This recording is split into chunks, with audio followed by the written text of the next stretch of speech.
I'm Brittany Elizabeth, and this is How to Be in Love.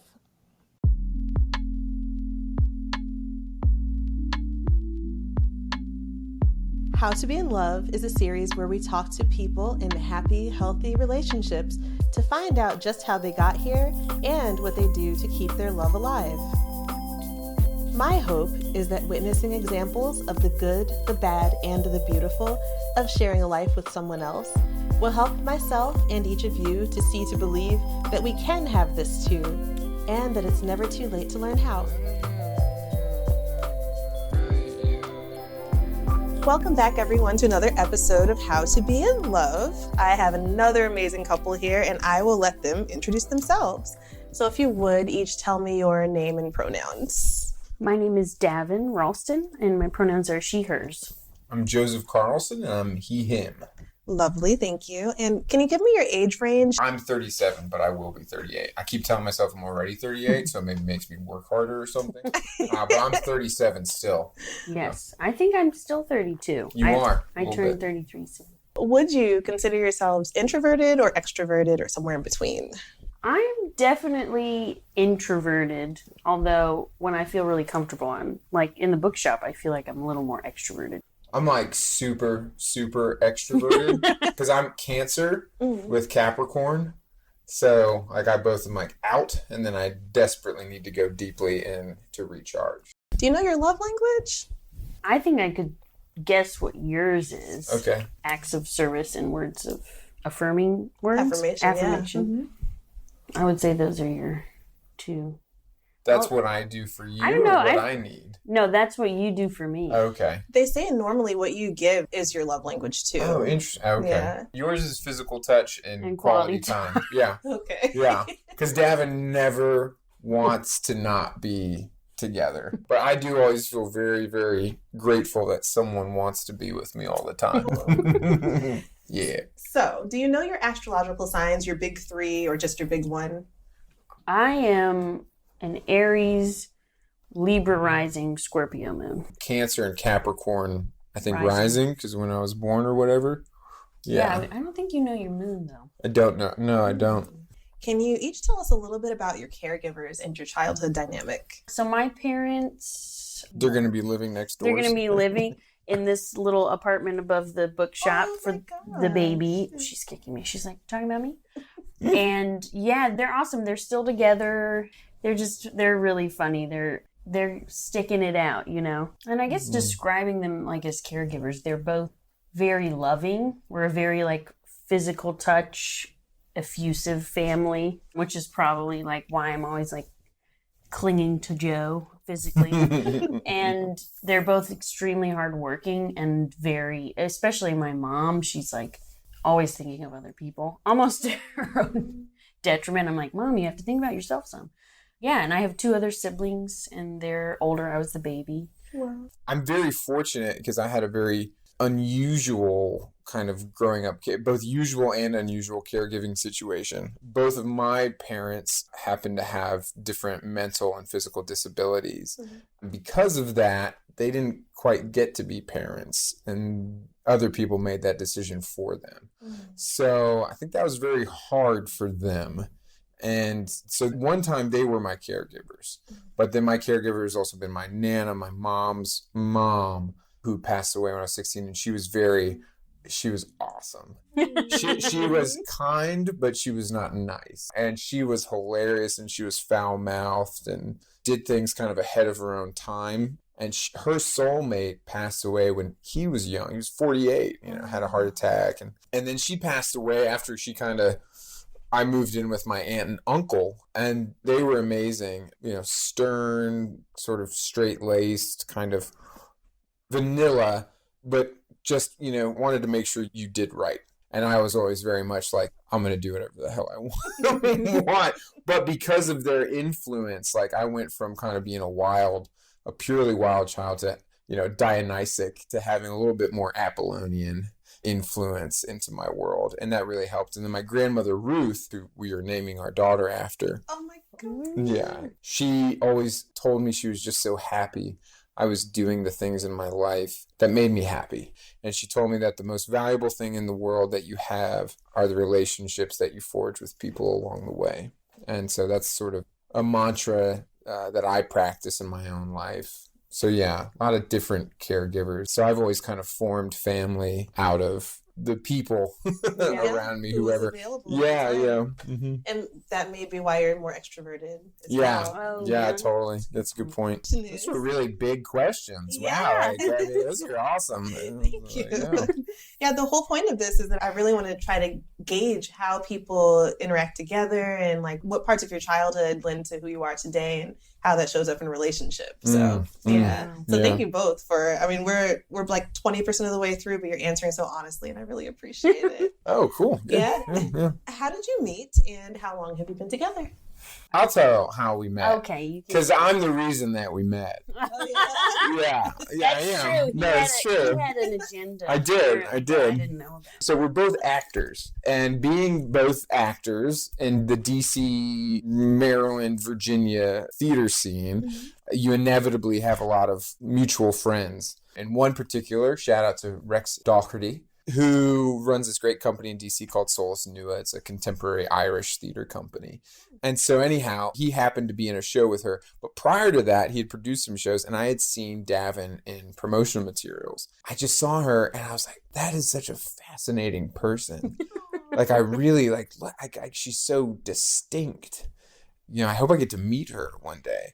And I got back from New Zealand and I was kind of like, I'm going to head west and I'm going to, just go do the full actor, go west. I can fit everything in my dog into my car and I'm going out that way. And then I saw that Rex was doing a show with Daven and I was doing a play, so I wasn't going anywhere quite yet. And before that, even though I saw her on Bumble and I swiped whichever the correct the way is, like, I'm interested in you is. And then she didn't, I got nothing back. I only used Bumble one night, to be fair.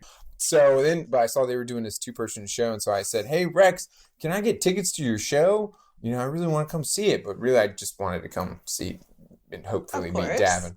And so he hooked me up and I went, I saw the show. And then you should pick it up from where you noticed me in the audience. Oh, yeah. Well, we were doing this show out in further out McLean, Virginia. Beltway, and so it was never like fully packed. It was also a very interactive show, so we were talking to the audience and I see this guy sitting in a row like by himself, his hood's up and he's like got his arms draped and not really like interacting, because we were doing things to make people laugh and stuff, and he was just kind of straight faced and I was like, who is this guy? He's like not into it. Fine. Got his arms spread out all over the chair. Nobody was sitting to the left or right of me, so I was just comfortable. So, But then after the show, we all went out for drinks, and Rex was like, Joe, you should come have drinks with us. I can't believe it. So we were talking after the show in the little lobby area, and Rex, I could already see the machinations like behind his eyes working. He's like, yeah, we should have drinks, huh? Let's all go have drinks. And I was thinking like, yeah, thanks, Rex. Like he was definitely working it. And then we went and we had drinks. And I didn't even realize that he had this whole plan because he was like chatting up other people there. And I had noticed him at this point. I was like, he's really cute and like very outgoing and gregarious. And then he finally I'm not I don't hit on people. Yeah, he was kind of going around, talking to other people. And then we finally started chatting. But he didn't even ask for my number. So I left and I was kind of like, oh, all right, well, I guess maybe I'll see him again. But then, there's the internet. So I Facebook friended you. Yeah, I was very excited. Oh. I was home at the time with my mom and I was like, Mom, he messaged me. Why should I message back? So December 30th, 2016 was our first date. So it'll be 7 years this year? Am I counting right? It'll be 6 years? 6 years this December. Okay. Yeah. So, yeah. Close to 5.5. Sorry, that was very long. That's okay. I'm terrible at math. You notice I was just quiet. I know. I'm hoping like, you'd figure it out. Yeah, I can't so help you were like 28. Yeah, I was 28. When you met, were you happy with your life at that time? Oh my God, my life was such a mess. I had gone through like a breakup and it was kind of messy. And I was moving out of this apartment that I had used to live in with this person. An English basement. In an English basement. So I was like trying to find a new place to live because I, didn't want to be there anymore. And I'll tell you real quick. I came over and I was like, "There's some stuff here. Like, there's like this bike or something." I think I asked about it. She's like, "Oh, that's my roommate." I was like, "That's my old roommate's," because it was my ex's, but he just never came to get his stuff. And I was like, "Well, I don't want to live here anymore." And But you didn't say it was your ex-boyfriend. no, because I didn't want to talk about my ex. Well, of course not, but I knew. Yeah. Yeah. Yeah. Thank you for letting me Of going course. along with my ruse. Yeah. So in the middle of us starting to date, I moved to this apartment in this building that ended up having horrible bed bugs. And I helped you move. Joe helped me move. Yeah. And then I had to immediately move out, and all of I was like so stressed. We like got everything, and we installed this Murphy bed. It was such an endeavor. I was in a show at the Folger Theater, and so I ended up living at their out-of-town actor housing for like 4 weeks because I was like, I don't have anywhere to go. And then actually we moved in together after that. And then during that, it was on Valentine's Day because I was living at someone else's basement.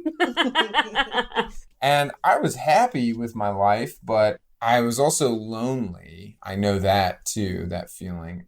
But I was happy because I was still adventurous. Mm-hmm. And I thought, okay, well, here I am. I'm going to embark on this great adventure. And little did I know that it was an even better and grander adventure than I thought, than I knew of.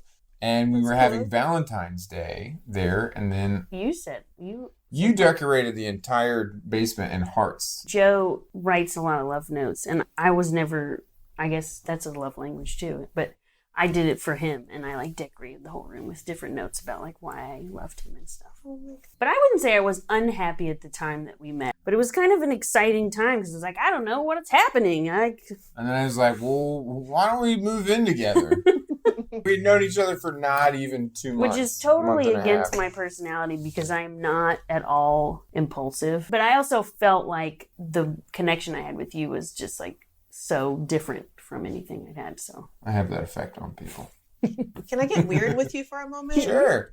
I'm always really curious about the energetics of everything, like how you meet and what love is in general. And it seems like you were in that same place of like being open to the unknown in your lives and being open to adventure, and everything wasn't perfect, but you were just floating on that wave, and then you just found each other in that way. That's really such a lovely. good point. Yeah. Before we opened the bookstore, we did a play about 2 different sets of people at 2 radically different times in time and space, but who have a sensation of a memory of one another somehow that they can't even themselves put their finger on. Yeah. Wow. And I feel that profoundly with Daven, and always have. 2 lost souls swimming in a fishbowl, sort of thing. Do you remember the time when your feelings grew deeper for each other? Every single day, like whatever happened, whatever I learned, whatever we experienced together, I just remember thinking like, I don't know, somehow I feel like my love grows deeper and deeper. I remember when we were first dating, and I had kind of made the preemptive decision that I was like, I'm just going to date, which I've never been that type of person anyway. But I definitely feel like there was a moment where I was in my dressing room and I was like, this is not just dating. And I'm going to decide to let myself really go and go there with him. And yeah, it was like once I let myself, then I was like, I'm just 100% in. His acts of kindness were so like beautiful to me. And this is this person who like I've met, and he doesn't have a lot, and he's kind of like in a transition, and he's so artist, and he doesn't, have money to give away. And he's like buying this man a meal and a hot drink, and it's cold outside. And he didn't make anything of it. He just like did it while I was sitting in the car, and then he got back in and we drove away. And I don't know, just that was just such an incredible example to me of how you are just like so loving, and your generosity is just like so all encompassing. I was like, I've never met anyone like that. So That's beautiful. yeah, sorry. Oh my gosh.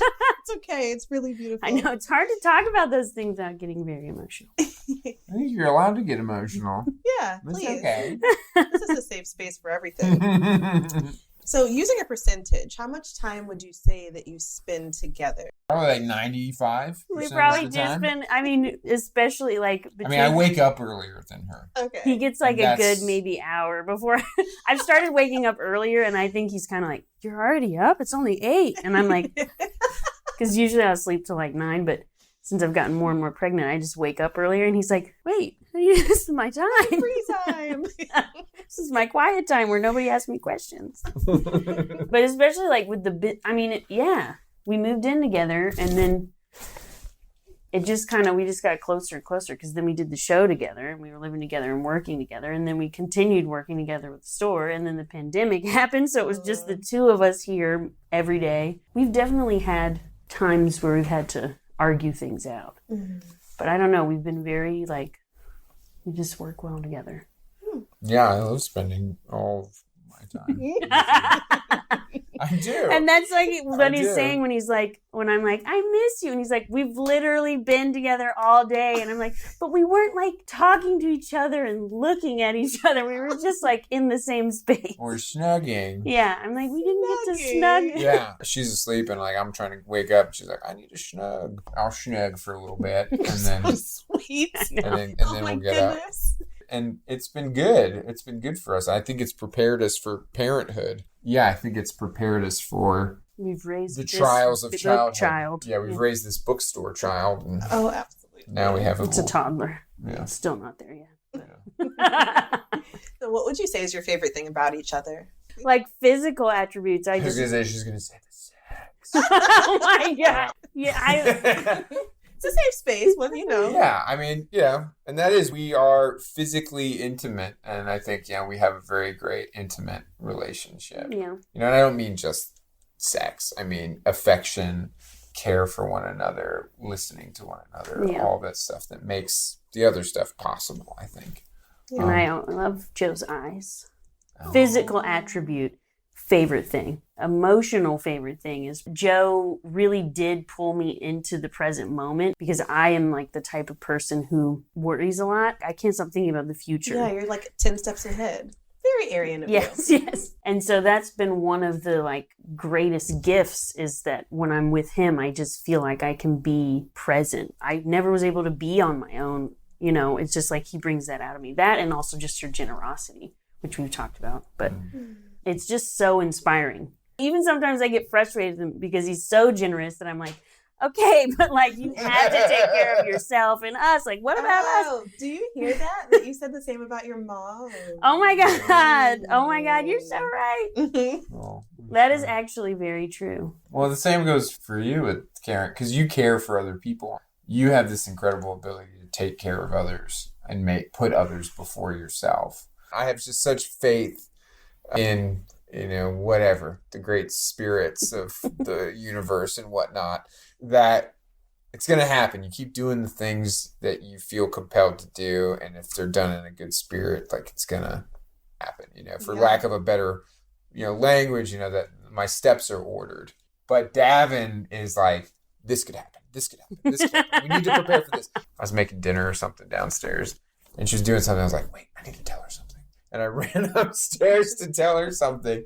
And I wanted to tell her that I was so proud of her for everything she's done to prepare for Ruth. She's done the registry. She's done maybe we need this thing. We need blah, blah, blah. We need this thing. Yeah. And I'm like, you tell me what to do and I'll do it. I'm a great yeoman. But she has prepared the soil because she thinks about everything that needs to happen. That's great teamwork. Yeah, Seriously. it's very helpful. And then I love her love of family and friends. Those who come into her circle, and her joy, like the joy she takes and little things that our dogs do or our family does, and how much and how dedicated she is to her family.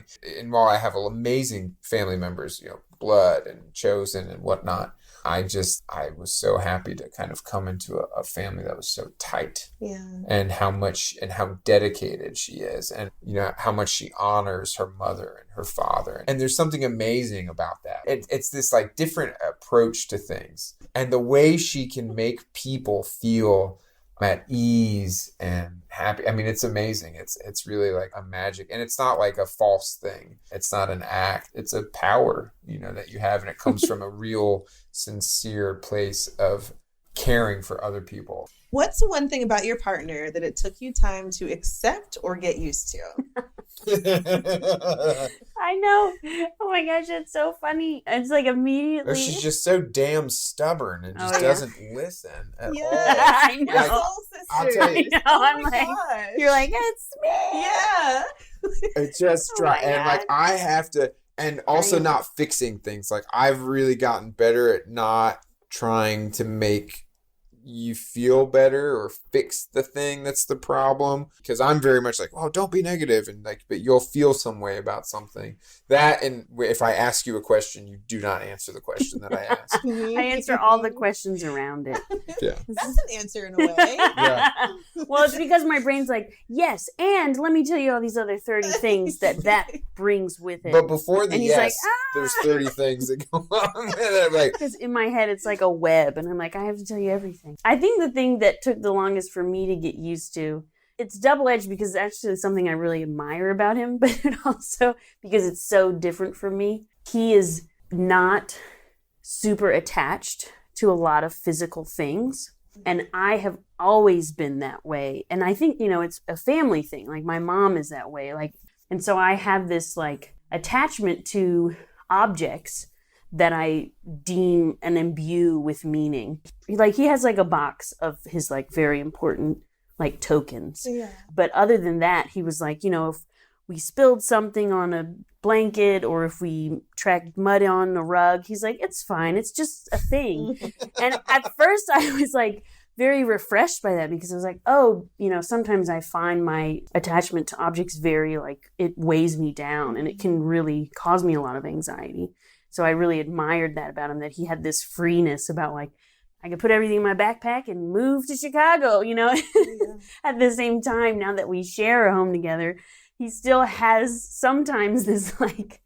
We'd have to clean the dog's feet again. Lackadaisical, where he's like, it's fine, it's just some milk. And I'm like, it's milk on the couch, and we spent a lot of money on the couch. And he walks in with his muddy shoes, and I'm like, the lack of attachment, which is very like Zen, also on the other spectrum, is like, things get lost or misplaced, and sometimes they're important. Yeah. Or not cared for properly. Sometimes I don't care for things as well as I should.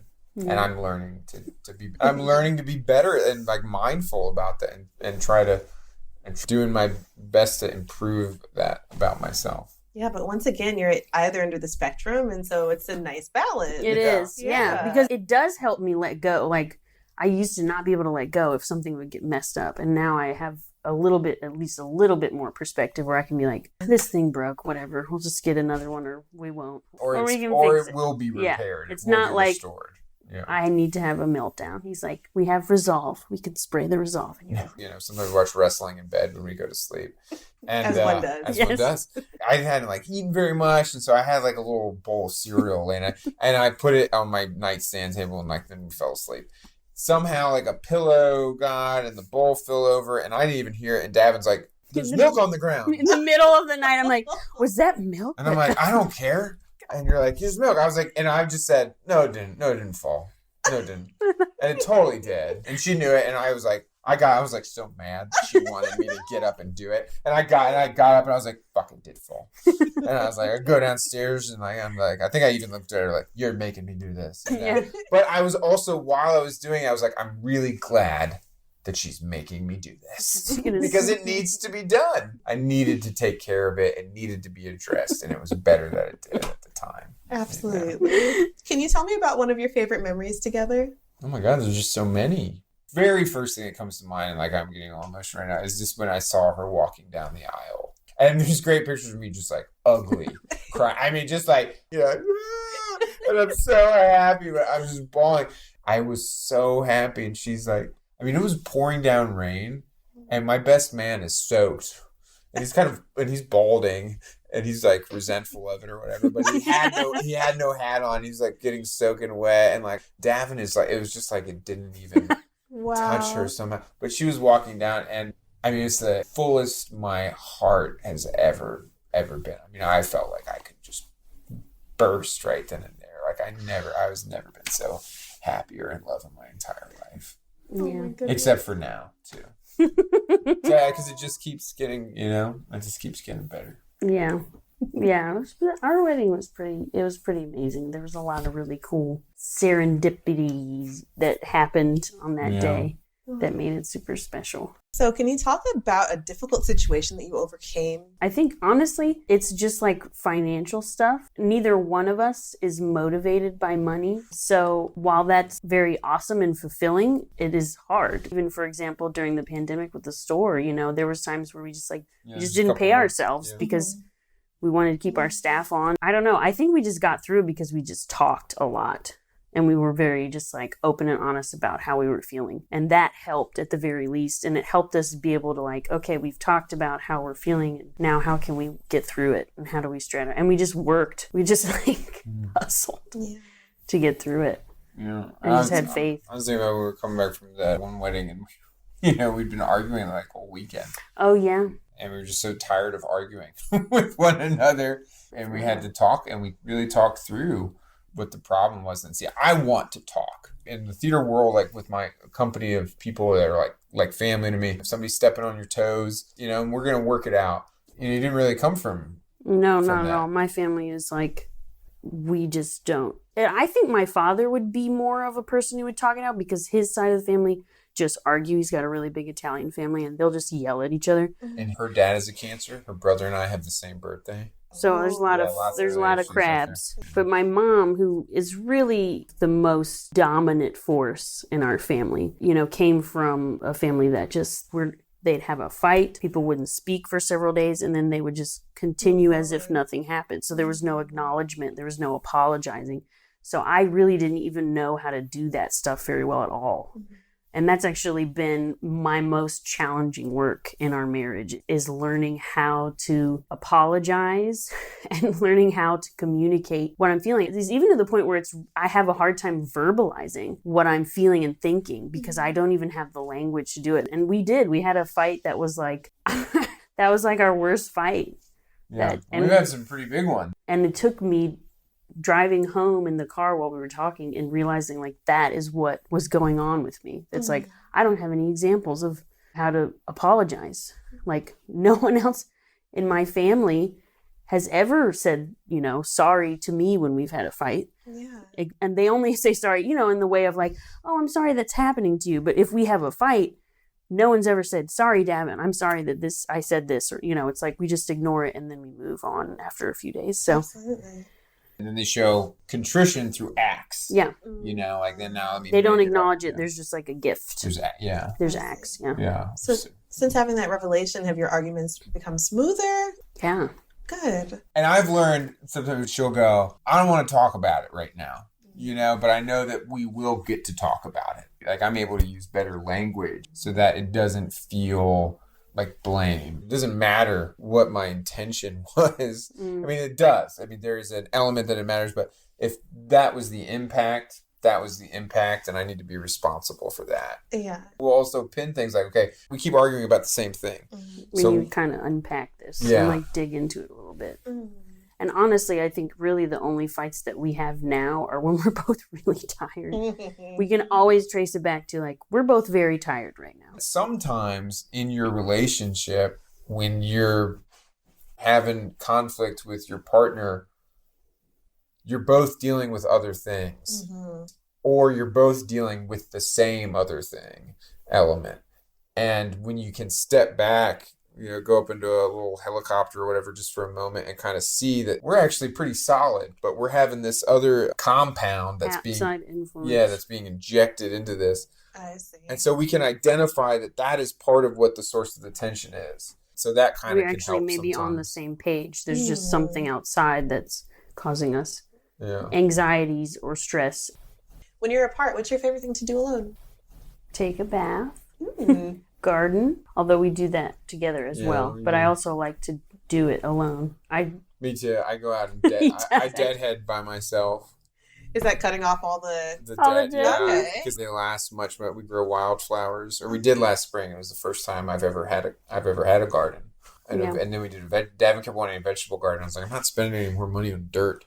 You know what I mean? And then we grew it. I was like, this is great. I love this. Yeah. I have a lot of plants too. So I could get really wrapped up just looking at my plants and noodling with them. Yeah. Going on like a big like bike ride, like a 2-hour, just like exhausting myself or lifting weights and acting. You know, we still act, and I did a film and I reconnected with how much I love being up late at night all by myself, going over my script and walking around and being a madman. You know, my room all by myself, developing the character and working the scene and playing it out. We'll have a lot of listeners who are single and looking for love. So do you have any advice that you would offer someone who's looking for a serious, successful relationship?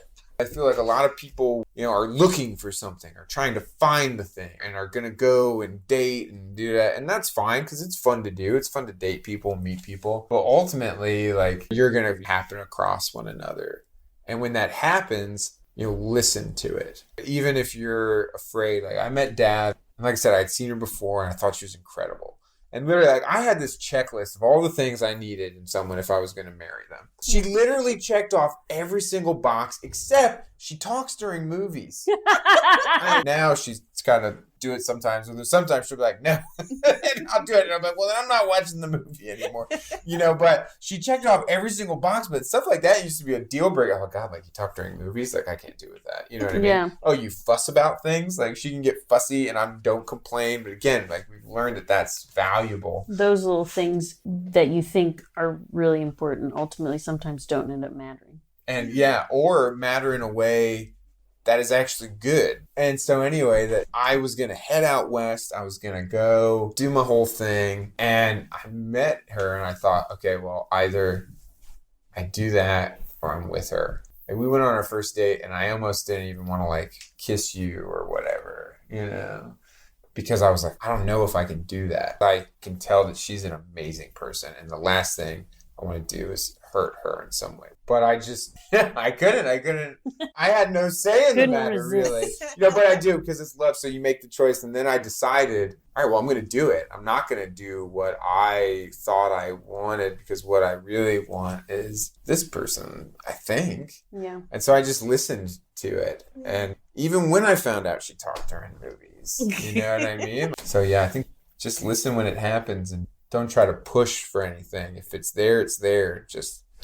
Yeah, I mean, and I think to go along with that, like practically speaking, hobbies. My sister is so funny. She's a rock climber and Joe still does. I obviously can't, but I haven't in a while.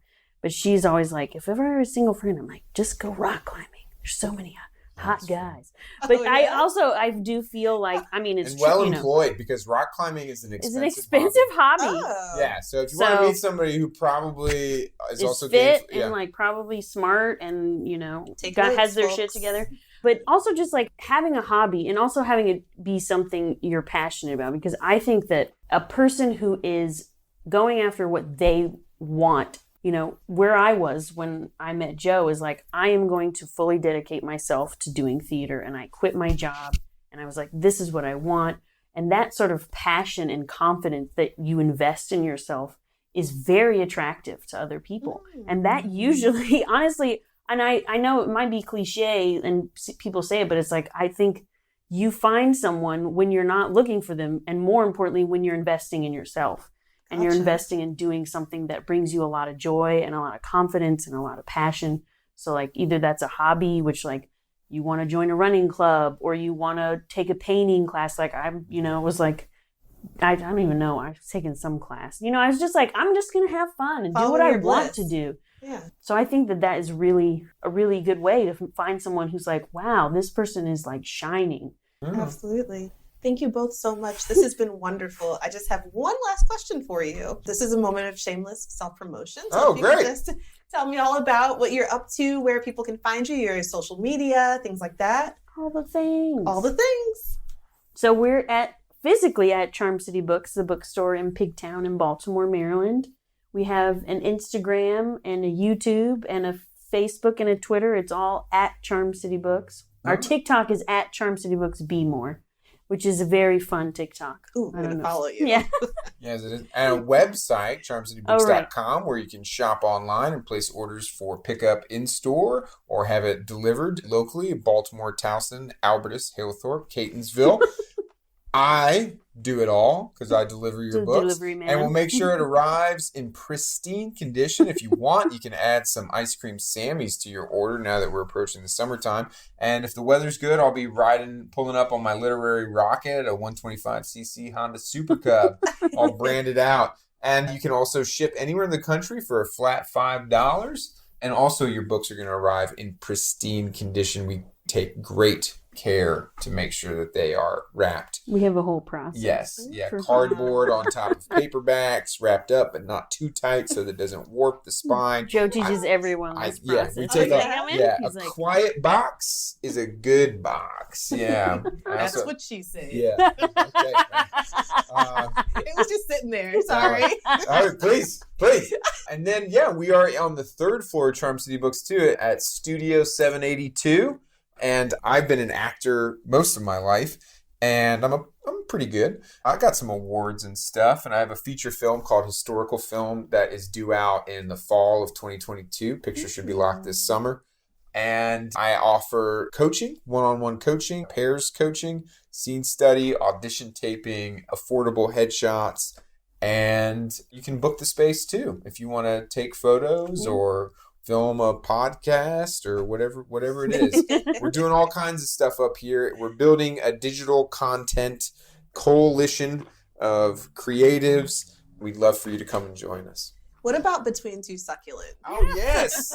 So the pandemic hit, and I watched these really long conversations with authors, which were really cool, but I don't have an attention span for it to be on Instagram that long. So I thought, well, it would be really fun to do a 15-minute formatted interview show where we brought leading literary voices and asked them existential questions about houseplants. And so that's what we do. And we've had all kinds of amazing people join the show. And we also hyper-focus Baltimore creatives, leaders, entrepreneurs, and artists as well that we like to include on the show to amplify the work that they're doing. Awesome. Yeah. All right. And if you tune in and it's an author, you can win a copy of their book. Or like this week, we had Nakara Campbell from Urban Charcuterie, and one lucky viewer won free charcuterie board. I know. I wish I had one. That's beautiful. I know. So seriously. All right. Well, thank you both so much. This has been How to Be in Love, and we'll see you all next week. Bye. Bye. Thank you.